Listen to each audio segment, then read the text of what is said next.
ګرانو لیدونکو السلام علیکم ورحمت الله وبرکاته. زه یم مصطفی نصري ستاسې ورور ستاسې ملګری او تاسو ټولو ته ښه راغلاست وایم د پروډکټ هانټینګ بای فري ټولز اینډ ایکسټینشنز 15 کلاس ته.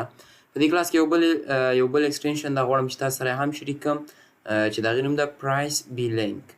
صحیح ده. فرسټ اف اول به زه دې دلته نوم ولیکم چې دا لسم ټول موږ سره ده. صحیح شول. دا لسم ټول ده چې دې نوم ده پرایس بي لینک. صحیح شو. پرایس بي لینک. نو د استعمال طریقه څه شی ده، څه لپاره استعمالیږي، دې باره کې خبرې کوو. راځو اټیک روم دا ځان سره انسټال کوو. انسټالیشن طریقه یې د نورو ټول سره یو قسم ده. صحیح شه. دا نور ټول ټیبس به د امازون زه کلوز کړم. صحیح شه. دا ما سره اډ شه. چې کله اډ شي دا به ما سره دلته راشي. پرایس بي لینک د هغه وروسته په پین باندې زه کلیک کوم.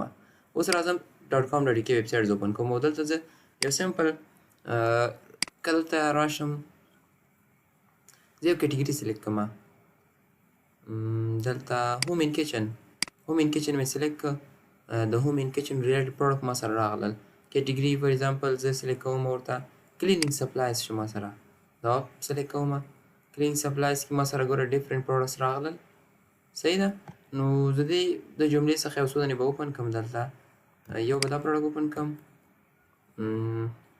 یو به دا پروډکټ اوپن کړم او یو به دا پروډکټ اوپن کړم. دا درې پروډکټس ما اوپن کړل. درې رینډم پروډکټس ما اوپن کړل. صحیح. نو د ټول باره کې خبرې کوو.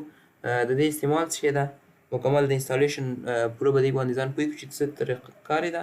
صحیح ده. دا ډېره اهم او مهم ټولز ده، خاص د ډراپ شپرز دپاره. صحیح ده.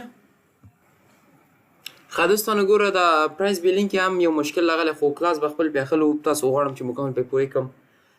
د دا لکه د ګریبلی په شانته ده.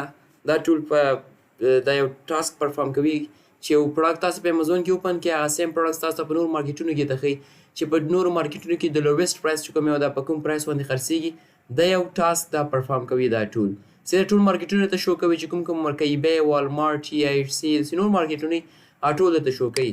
نو دغه ټول کې دا یو مشکل ده، بدبختانه هم نشو کولی چې کله هم دا ځان سره پین کې داسې یو زیړه پرده راځي د امازون د سافټویر د ویب سایټ پورته داسې یو پرده چې هلته کله کلیک کې د پروډکټ په باره کې تاته ریټینګز هم درکوي، همداسې نور معلومات هم وي. نو دا تاسې کتلی شئ ما سکسیسفلي رن که، ما ایکسټینشن هم رن که، خو یو مشکل هم پکې ده چې نه پوهېږم چې دا څه شي وجې ده. دلته ما سره هغه مین کوم صفحه ده هغه نه اوپن کېږي. نو زیاتره ټولز کې داسې مشکل راځي څه ټایم دپاره یې لیمیټډ ټایم دپاره یې ټول عمر دپاره دا نه وي. نو غوښتل مې چې کلاس پرې واخلم انشاءالله چې څو پورې دا ویډیو تاسو ګورئ انشاءالله هغه ټایم کې به دا جوړ وسي، کار به شروع کړي. نو داسې یو زیړه پرده پورته راځي د امازون ویب سایټ پورته راځي، هغه به تاسو ته ښایي چې دا سیم پروډکټس په انټرنیټ کې په نور کوم پلیټفارمس باندې خرڅېږي او په کوم پرایس باندې. نو دا د دې ټول مکمل ایکسپلینیشن او دا ټول مکمل هغه وه. لکه تاسو کمپیر پرایسز باندې کله کې تاسو مکمل د پروډکټ په باره کې معلومات درکوي. او دا بیا یو ځل بیا هم درته وایم دا ډراپ شپرز دپاره ښه ټولز ده چې سیم پروډکټس په نورو مارکیټونو کې دا پیدا کول غواړي، نو د هغه دپاره دا ښه پرایس ده، ښه ټولز ده چې استعمال یې کړي چې سیم پروډکټس په نورو مارکیټونو کې را پیدا کړي. نو دا مې درته د پکچر په شکل کې ایکسپلین کوم. امید ده چې په دې ټول باندې پوه شوي یاست په پرایس بي لینک باندې. صحیح ده. ګوره مختلف رقم تصویران ما سره راغله د پرایس بي لینک په باره کې، خو تاسو به نور هم سرچینګ وکئ. زما چې څومره علم و تر دې دم خو ما تاسو سره شریک کړه، خو مشکل دا و چې په دې ټول کې څه مشکل راغلی ده. نو دا و د نن ورځې درس، لنډه ویډیو وه انشاءالله. پرایس بي لینک هم پکې ایکسپلینیشن وکړه.